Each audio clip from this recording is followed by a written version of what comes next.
Sebuah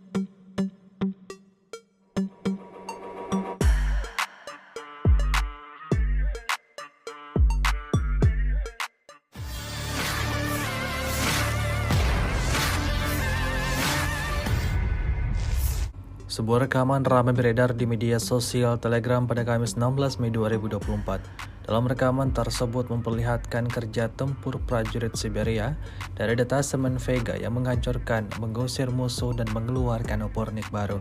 Disebutkan dalam keterangan unggahan peristiwa ini berlangsung di wilayah Avdiivka.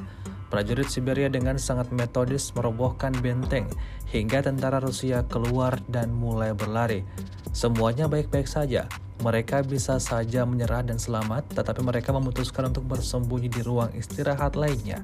Namun karena tidak memaafkan, akibatnya sebagian besar personel musuh terus-menerus hancur. Hingga video ini beredar beragam komentar dituliskan warganet.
Download Tribun X sekarang, menghadirkan lokal menjadi Indonesia.